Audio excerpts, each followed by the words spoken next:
Good morning, all. How are you? Excellent. Yeah. Morning. Hopefully, I won't get you stressed with what I'm about to say. Hopefully not. I think Chris got everybody really relaxed into what we're about to say, so that's cool. Not everyone is a process person, so hopefully this won't cause any stress. No, I'm kidding.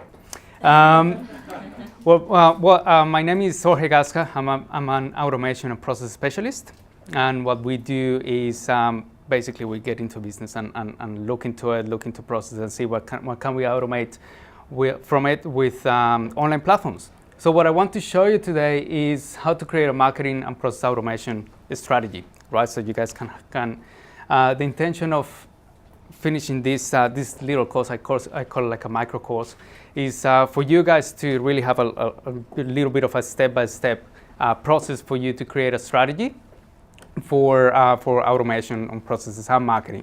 Okay, so we are going to do 3 different things.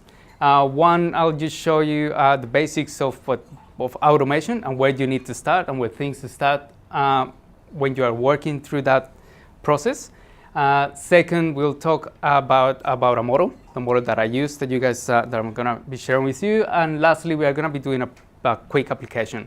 Okay, so I have a worksheet that I'm going to share with you, and then we'll do just a 10-minute exercise for you to work on it. Cool. So who am I? And why should you listen to me, I guess? I'm originally from Colombia, and my background is industrial engineering. So I'm an engineer in my head. I think in boxes. That's what I always say.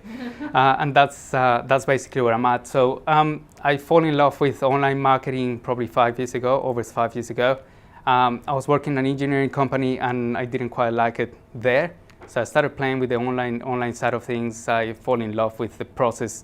It's just a process. Digital marketing is a process, and I love the back end of it mostly than the front end in general.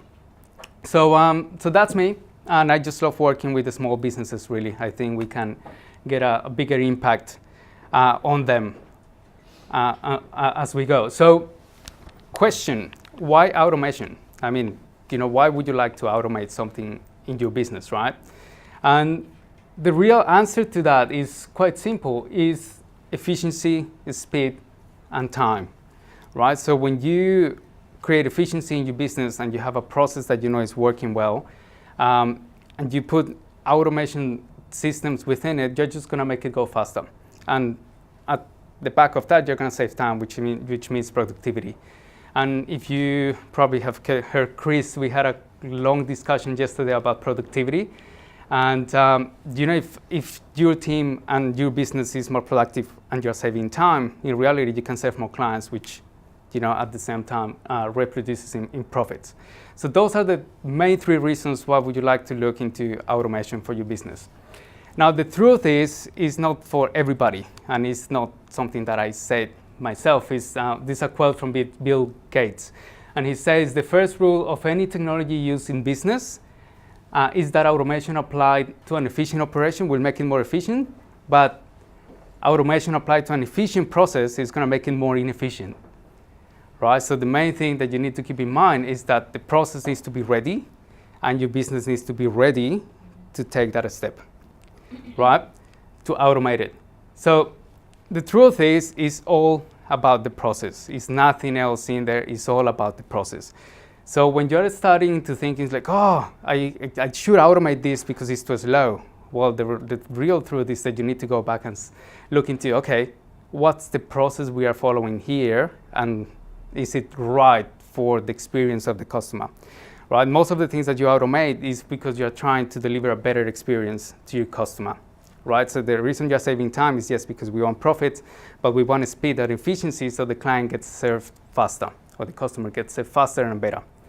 So basically, it's all about the process. So I call it the black box, right? So that's one of the models that they teach you when you're an engineer. So that's the first thing actually they teach you when you get into industrial engineering. They tell you the whole thing is a black box, right? So you have inputs, you have outputs, and inside the black box, the intention is to make it a white box, right? So you start looking into breaking down the black box. Okay, what's actually into that black box, right? So you start breaking the process into smaller parts. So for example, this, right? So you start looking into where does it start? What does it next? Do we make a decision? For example, your customer comes and, how do they come? So for example, a start of a lead generation process. So let's say talking about a website, they land into the website, right? What's the first process they go through? They probably go to the about page. What's the next step that they're going to take? They're probably going to go into the contact page. They get into the contact page. What would they do then? They're going to fill in a form. They fill in a form. What's the first thing we want to do when they fill in a form? Etc. You see where I'm going? So you break it down into really step-by-step process, right? And here's an example, how to wash your hands. You need to wash your hands. You start, you wash your hands, and it ends when you wash your hands. Now, the black box is wash hands. The white box is turn on water, dispense the soap, wash hands until clean, rinse soaps off, turn off the water, and dry your hands. That's what happens inside the awareness. Goes back to awareness, right? We don't realize there's a lot of processes within our businesses that we just do it automatically. We are the automation, right? There's a lead that comes through your website, you ring them straight away. You are not aware of what happens within that process. So how to break it down so you can put an email instead of a call, or you can put an SMS instead of a call. So you can start breaking down the processes in different ways. So the experience is still the same, slightly different, but it's systems doing it for you. So we talk to them when it's necessary to put that personal touch to that. A little bit more complex, which really is this step 3. So in reality, in engineering, or when you're planning processes, or anything that needs to do with process, this is level 1, that's level 2, that's level 3. That's really how it works. So in level 3, you start looking into turn water on, dispense the soap, rub hands gentle, right? Are your hands clean? No. Put more soap. Go back to do it. Right? Is it clean? Yes. Okay. Cool. Let's move to the next steps. Right? So that's the first step when you want to automate anything. Is to think on it. Is to think about it in boxes. Right? So what's the step number 1? What's the step number 2? What's the step number 3? And just break it down to as much little details as you can, and just start at level 1. So what's your process? Inquiry process when something is coming from the website, for example. Level 2, so what happens within that inquiry process? What's the first thing that goes on? What's the second thing that goes on? And just do it general as you can. And then you can go into the next step, and then you put more thought into, okay, so what happens if this lead is not ready? So what do you do then? Are they ready? Are they asking for product A, or they're asking for product B? Then you start creating different processes according to where they are going, right? This making sense? Yep, cool.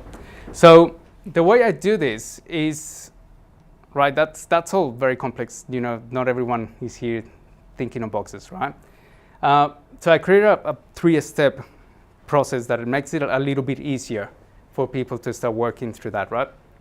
So I work through attraction, conversion, and retention. So those are the 3 different big boxes, or big black boxes, that we normally look into a business, right? So attraction is anything that needs to do with marketing. Conversion is basically sales, or how you get them into the next or the first purchase or the first contact.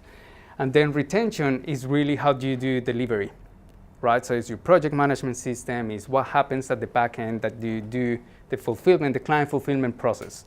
That's basically what it is, right? This is a bit complex, so what I'm going to do is I'm going to draw that model that you saw just before. So you guys explain it to you step by step. Is that cool? So I see this as a funnel, or as a big bucket in a way, right? So this is better than yesterday, Chris. Can you guys see this? Yep, cool. So the first step was attraction, right? Which is at the top. So when someone is inquiring about us from the website or etc. Conversion, and then retention. Okay, so here at the top, you have traffic sources coming to your website. referrals, or website, or to your business. Referrals, Facebook ads, if you do Facebook, Google AdWords, whatever you do to get people to know about you, marketing in general. So anything you do over here, which Josh will be able to tell us more after morning tea, so he'll tell us all about it. So basically everything you do at the top level.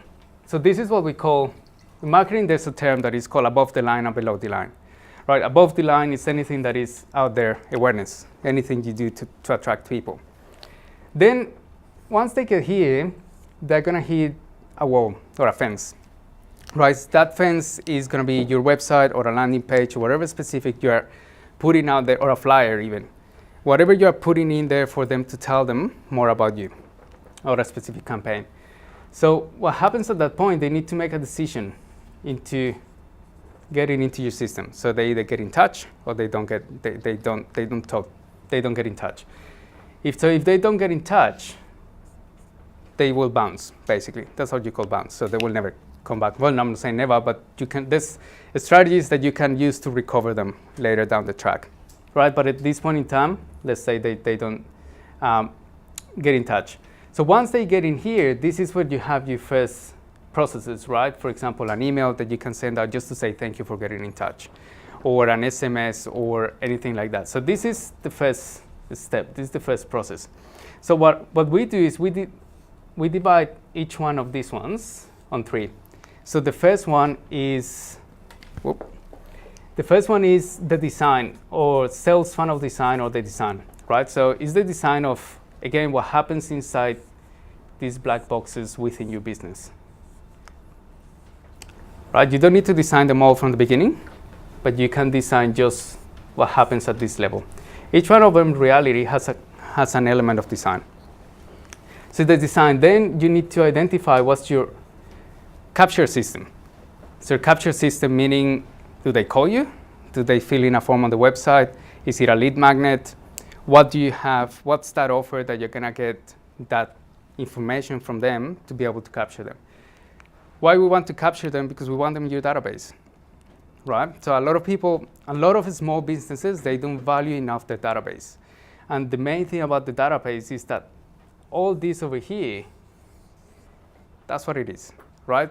We are always thinking about, I'm not getting enough referrals. A lot of people saying, a lot of business owners, they go, I'm not getting enough referrals, I'm not getting enough leads, I'm not getting, etc. But they have a database of thousands of people or hundreds that they never talked to.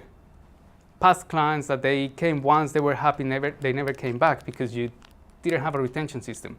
You never talked to them to tell them, hey, I also do this.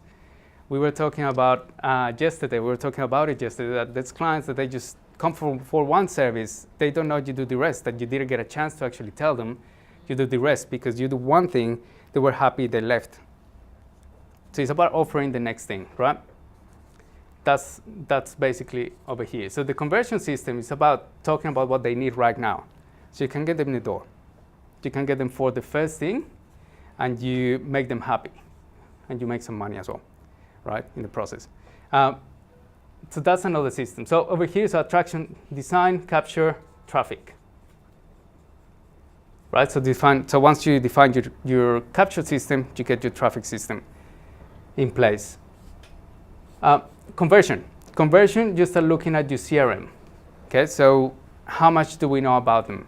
How much information you can capture about them? What's a CRM? CRM, customer relationship management. For you would be a PMS, patient management system. It's the same thing. Basically, is the database where you hold, or is the system where you hold as much information as you can from your customer, right? How many times they've come, when was the first time they get in touch, when was the last time you called them, emailed them, etc. So you want to have as much information as you can on that. So it's designing that to be able to create a correct follow-up system, right? Follow-up not only when they are from the lead stage getting into a prospect stage, but also follow-up afterwards, right? So it's making sure that you can follow up to them afterwards. And then the last one is metrics. So at the conversion level, you start looking into, okay, what's actually working and what's not, right? So at this point in time, you will have a cell, you have a design, you have a capture system, you have a traffic journey that you're bringing them from or processes, and then from there you have a CRM, a follow-up, and just start measuring what's working and what's not. Right? Who in the room knows what's the best marketing platform, or what's the best marketing you're doing, what's working and what's not? Sort of. Yeah? So that's what you want to start measuring. So you want to know, I'm doing Facebook ads, I'm doing Google AdWords, I'm getting referrals. What's my best of all of them? I mean, from where I'm getting the 80-20 rule. Then you start looking, okay, so it's referrals. So we may as well just create a referral program.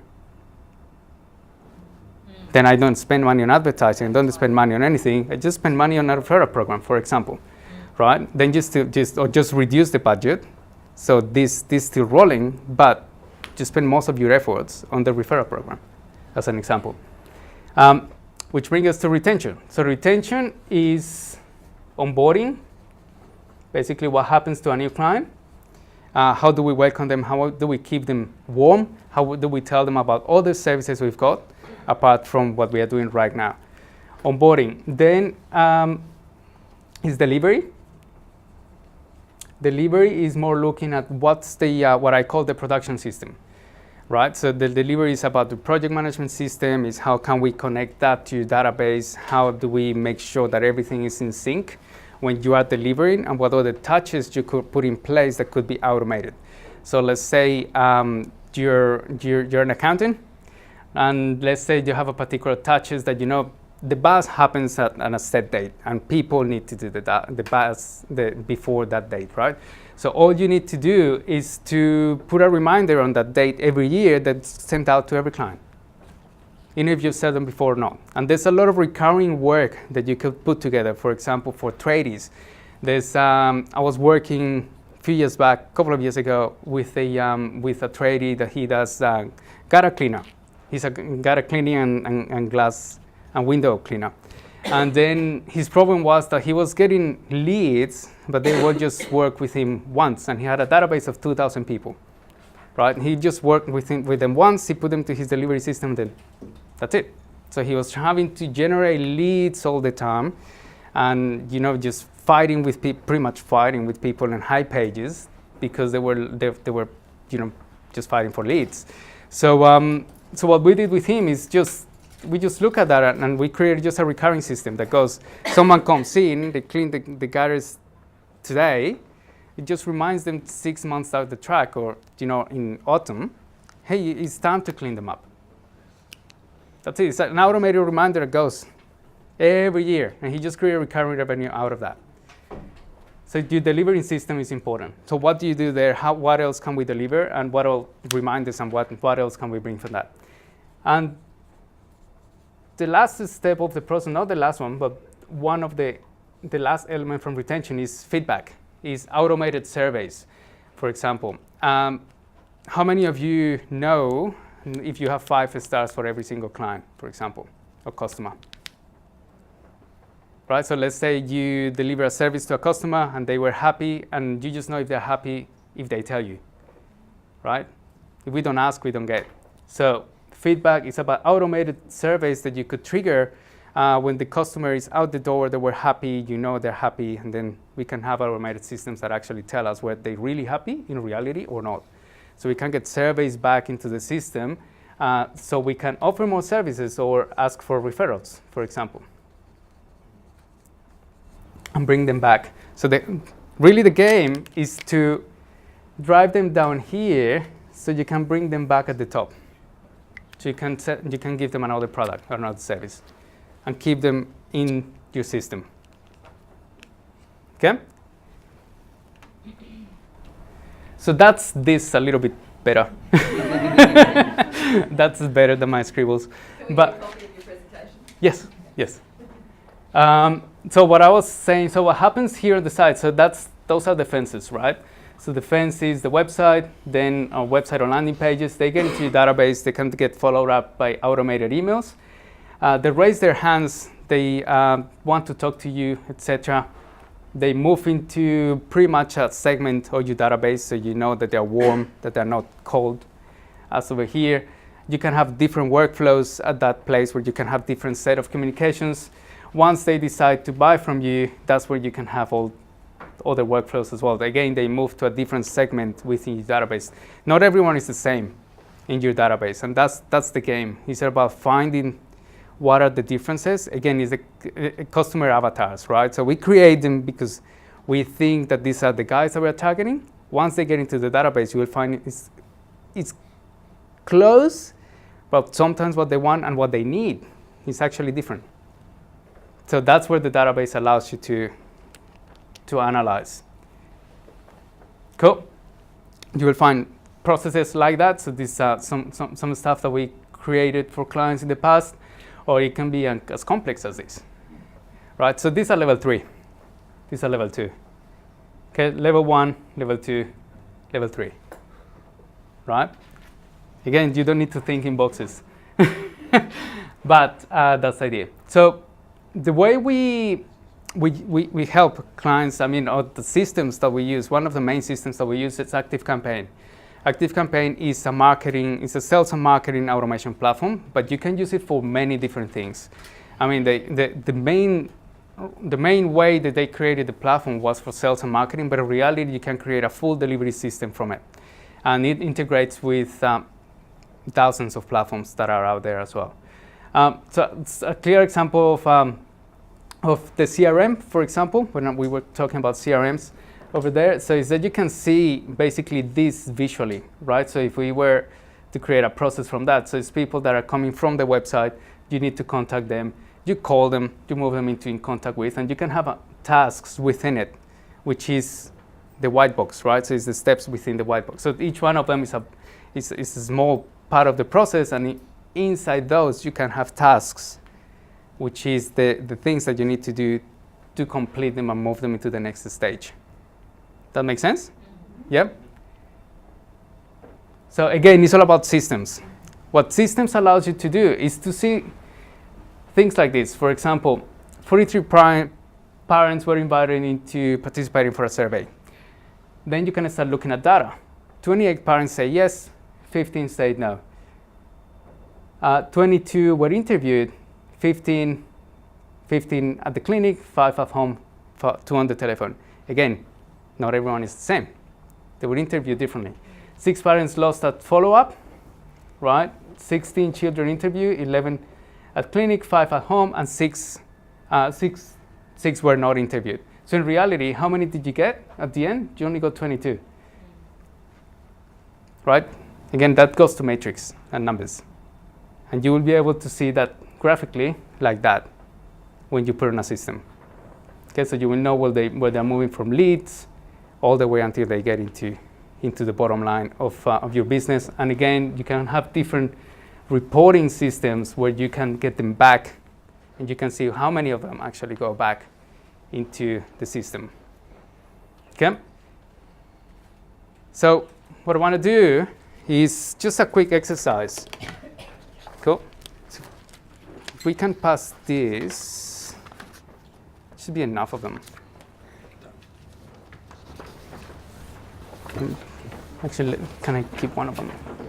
Can I have one of those? So I'll explain it. Yep, thanks. So when this gets to you, this is basically it's just a grid, right? It's just a grid. So it's got attraction, conversion, and retention down on this side. And then it's got the 3 elements of each one of them within it, right? So it goes here, the design, capture, traffic, yep. And then over here it's got CRM follow-up metrics, and then down here is onboarding, delivery, and feedback, okay? So all those are black boxes. Each one of them is a black box. So what we want to do is, the intention of this exercise is that you write down quickly what is inside each one of them, each one of those boxes in your business. So what is your sales funnel design? If you don't understand the sales funnel design, basically, what's the process to get them here down in a big schema of things? So we'll spend a minute on each one of them, and then we'll just discuss it. Cool. So we just do the first one. It's the sales funnel design. That's basically what are the steps from the lead to conversion that someone will need to follow in a bigger scheme of things. Example, from website to they will fill in a contact form, you give them a call. Then they convert.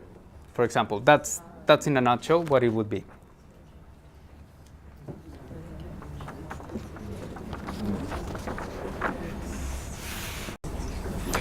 By the way, if you're on mostly referral-based business, just say, I get an email, I give them a call. Yeah, okay.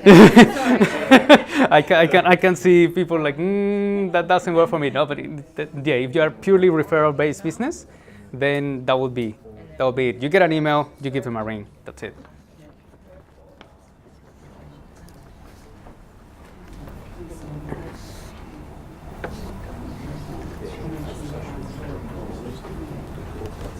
On the second one, which says capture or lead magnet, lead magnet could be a free quote. You know that you deliver free quotes, or you deliver or you have there could be an information pack, for example, or a brochure even. You know, some people have on their website. Just contact us. We'll send you a brochure. That's okay. Anything that you use to give them as an asset before they get to talk to you. If you don't have one, it's okay. If you don't have one, just say, then your lead magnet may be just a consultation.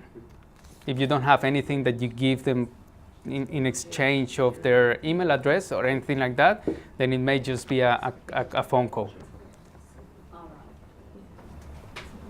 Like from us or from them? From us, from the business to them. Yep.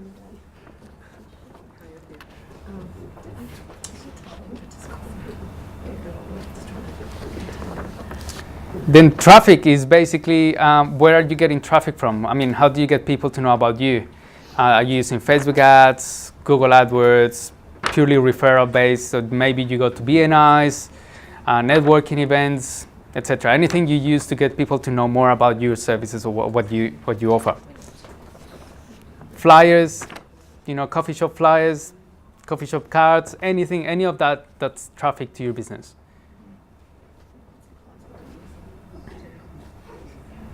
The sponsorships to sport clubs. I know a lot of people that do that as well, to put their brand out there.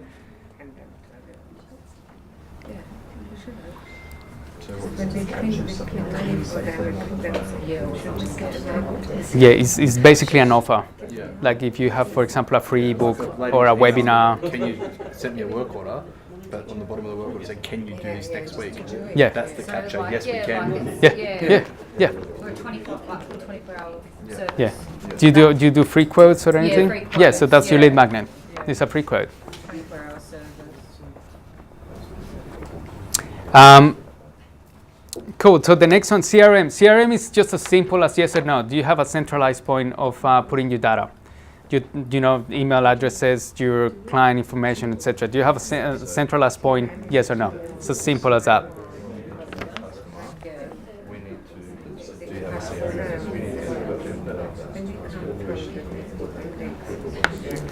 Yes. So it's yes. Simple does it.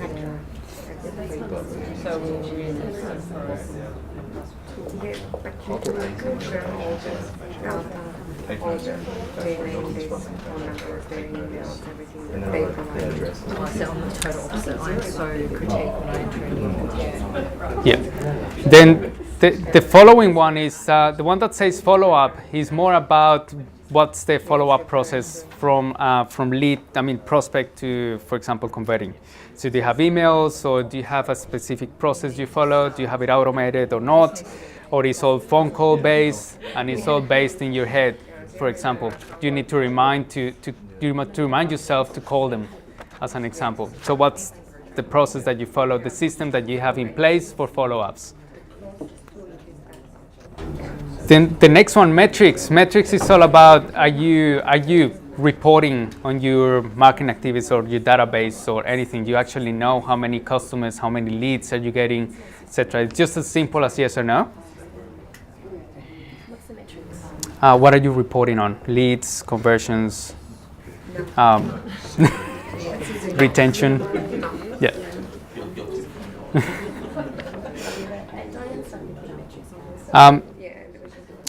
Onboarding is the last one on retention. Onboarding is how do you welcome your new customers, right? Do you have a process for that, or do you just say, okay, yeah, let's do it, let's get it done, and you do it, and then you're gone? If you have a process, just write it down. If you don't have one, then that's fine. Just write down no. I've got 9 boxes that say no. We have a lot of repeat customers. We've got like 4 Yep. or 5 main clients. Yeah. But we don't do anything when work gets slow. This is It's what- not as if we this don't is what we need. send them Yeah. monthly emails saying, hey, just want to let you know where. Yeah. That's I what- sent a text the other night. That's what I mean. You don't need. The idea is that you don't need to wait until it gets slow. The idea is that it just keeps flowing. Yeah.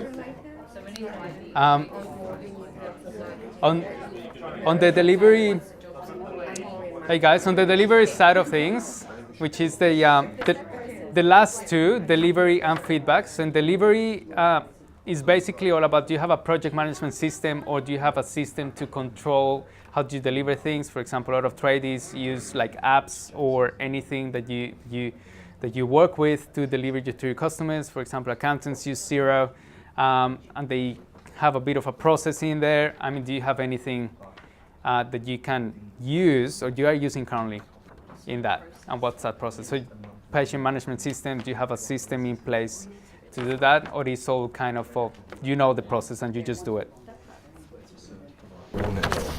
It sort of is. But Cool. And then the last one, feedback, is about surveys. So are you surveying your customers often, or are you asking how well did you do? Do you have any sort of feedback mechanism at that point? Google reviews, for example, that works. Any sort of reviews that you're asking, or testimonials.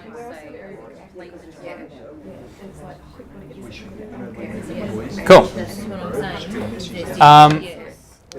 Awesome. So the idea of doing this exercise is really to uncover possibilities in your business, right?